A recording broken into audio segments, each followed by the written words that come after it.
বিভিন্ন জায়গায় বৃষ্টির জন্য নামাজ পড়া হচ্ছে, কিন্তু তাও বৃষ্টি হচ্ছে না। এতে করে আমরা কি বুঝবো? আল্লাহ কি আমাদের উপরে নারাজ? দেখুন, বৃষ্টি প্রার্থনা করার যে সালাত, সেই সালাতকে বলা হয় সালাতুল ইস্তিসকা। এই সালাতুল ইস্তিসকা আমাদের প্রিয় নবী সাল্লাল্লাহু আলাইহি ওয়াসাল্লামের সুন্নাহ, তিনি এই সালাত আদায় করেছেন। অতএব বৃষ্টি প্রার্থনার নামাজ আমরা আদায় পড়ব। বৃষ্টি আসুক অথবা না আসুক, আমরা আল্লাহর কাছে দোয়া করব, আল্লাহ আমার দোয়া বাহ্যিক দৃষ্টিতে কবুল করুন অথবা না করুন। কেন? একটা জিনিস চেয়ে যদি নাই পাই তাহলে চাইবো কেন? কারণ হলো, এটা দুনিয়ার মানুষের কাছে চাওয়া নয়। দুনিয়ার মানুষের কাছে চেয়ে যদি আমি না পাই তাহলে চেয়ে অযথা নিজেকে ছোট করবো কেন? এটা হলো দুনিয়ার মানুষের হিসাব। আর আল্লাহর হিসাব কি? আল্লাহর কাছে যে আমি চাইলাম, এই চাওয়াটাই একটা ইবাদত। আমার কাঙ্ক্ষিত জিনিসটা আমি পাই বা না পাই, এই চাওয়ার কারণে আমার আমল নামায় সওয়াব বা বিনিময় অটোমেটিক লেখা হবে, যদি আমার চাওয়াটা আল্লাহর জন্য হয়ে থাকে। কথা কি বুঝাতে পারছি? দোয়া করাটাই একটা কি ইবাদত। দোয়ার মাধ্যমে আমি যা চাইলাম সেটা আমি পাইলাম কি না পাইলাম এটা দেখার দরকার নেই। আমি যদি নাও পাই তারপর শুধু দোয়া করার মাধ্যমেই আমি একটা ইবাদত করলাম এবং নেক আমলের উপযুক্ত হয়ে গেলাম ইনশাআল্লাহ। এক। দ্বিতীয়ত হলো, অনেক সময় আমাদের দোয়ার ফলাফল অনেক পরে গিয়ে প্রকাশ পায় বা আমরা পাই। এরকম বহু ঘটনা আপনি পাবেন। আপনার জীবনে অনেক আগে একটা জিনিস দোয়া করেছেন, আপনি নিজেও মনে করতে পারেন না কখন দোয়া করছেন, ভুলেই গেছেন আপনি হয়তো, আল্লাহ বলেন না, আল্লাহ তাআলা বলেন না। ওইটা এমন সময় ফলে গেছে যে আপনি নিজেও মিলাতে পারছেন না। হয়তো পরে অনেকদিন পরে, আমি কোনোদিন আল্লাহর কাছে এটা চেয়েছিলাম, আল্লাহ এখন আমাকে দিয়েছেন। বান্দা যখন আল্লাহর কাছে কোনো দোয়া করে সেটা তিনভাবে কবুল হয়। কয়ভাবে কবুল হয়? তিনভাবে। নাম্বার এক, যখন আমরা কোনো বিষয় আল্লাহর কাছে চাই, যা চাইলাম যখন চাইলাম তখন সেই জিনিসটা দিয়ে দিলেন তৎক্ষণাৎ, এটা এক ধরনের কবুল। এটাই আমরা সাধারণত চাই যে আল্লাহ তোমার কাছে আমি চাইছি, এখনো দিয়ে দাও। কখনো কখনো বান্দা যা চান যখন চান তখন আল্লাহ সেই জিনিসটা দেন না। এর না দেওয়ার পেছনে নানা রকমের হিকমত থাকতে পারে আল্লাহ। তার ভিতরে একটা হলো, আমি এই মুহূর্তে চাইলাম আল্লাহ আমার এই জিনিসটা দরকার, ওই জিনিসটা হলে আমার মনে হয় আমার অনেক উপকার হবে, কিন্তু আল্লাহ জানেন এই মুহূর্তে এটা আমার না হলে বরং উপকারটা আরো বেশি হবে।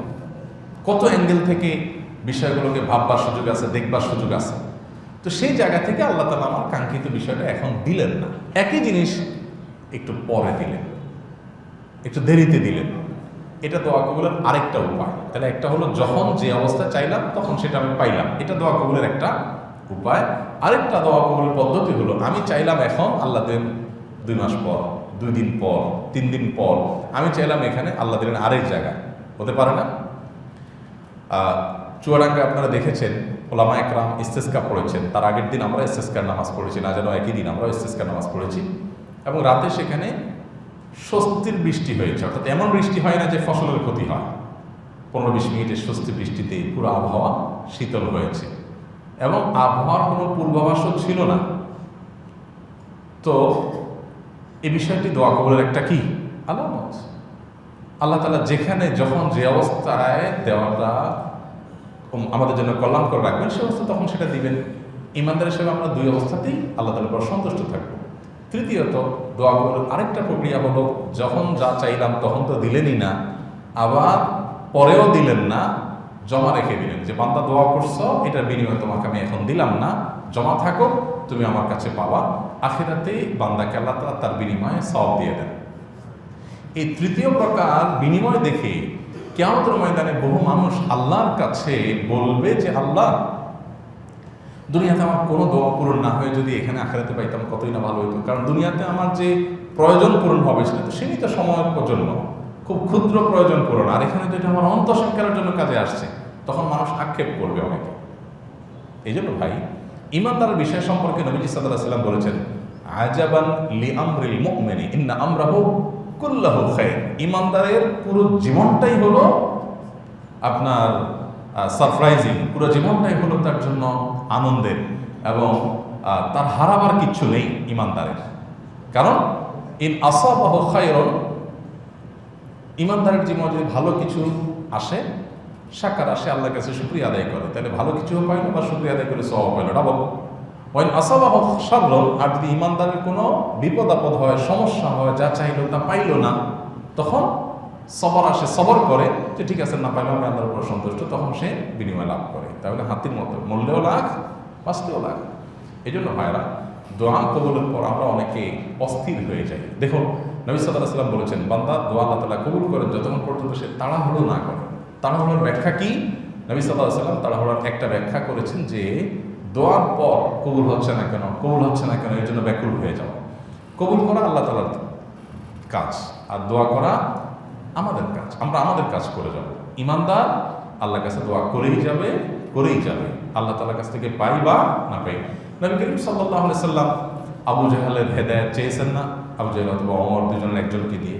আল্লাহ তাআলা যদিও মূল দোয়া কবুল করেছেন, কিন্তু আবু জাহেলকে ইসলামে আসো এটা যে চেয়েছেন তিনি, তার সে চাওয়াটা পূরণ হয়নি। তো আল্লাহর প্রিয় বান্দাদের, আল্লাহ নেককার বান্দাদেরও আল্লাহ তাআলা অনেক চাওয়া বিলম্বে পূরণ করেছেন, অনেক চাওয়া পূরণ করেননি। যদিও নবী রাসূলের দোয়া সাধারণত আল্লাহ তাআলা ফিরিয়ে দেন না। তো যাই হোক, এই জন্য ইস্তিসকার নামাজ আমরা পড়বো, পড়ে আমরা সওয়াব লাভ করবো, বৃষ্টি পাই বা না পাই। আর যারা সমালোচনা করবে, ওরা বৃষ্টিও পাইল না, সওয়াবও পাইল না, বৃষ্টিও পাইল না, সওয়াবও পাইল না। ইমানদার একদিকে আল্লাহর কাছে দোয়া করবে, আরেকদিকে দাওয়াই নিয়ে সে দৌড়াবে।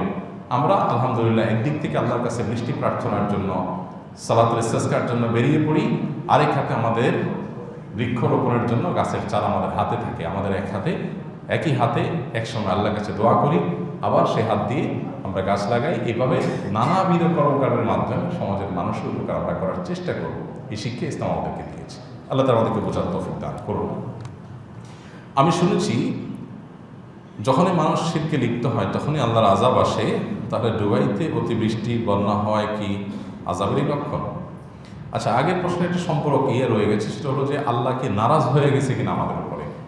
তো এখানে একটু বলতে হয়, অবশ্যই ইমানদার দোয়া কবুলের তিনটার সম্ভাবনার কথা যেমন মাথায় রাখবে, ঠিক এটাও মাথায় রাখা উচিত যে হয়তোবা কোনো কারণে আল্লাহ তাআলা আমার উপর অসন্তুষ্ট যদি আমার দোয়া কবুল করেননি তৎক্ষণাৎ। তো সেজন্য আমি নিজেকে সংশোধন করার চেষ্টা করব, আত্মপর্যালোচনা করব, আত্মশাসন করব, নিজের প্রতি ফোকাস দেব যে আমার ত্রুটির জায়গাগুলো কোথায়। অবশ্যই আমরা সেই দৃষ্টিকোণ থেকে দেখব যে আমাদের কোনো গুনাহের কারণে হয়তো আল্লাহ তাআলা আমাদের দোয়াটা কবুল করছেন না, বিলম্ব করছেন। যদিও বিলম্বের মধ্যে কল্যাণ থাকতে পারে, কিন্তু আমি আমার সমস্যার জায়গাটা অবশ্যই নজর দেওয়ার চেষ্টা করব। এটাই ইসলামের সৌন্দর্য।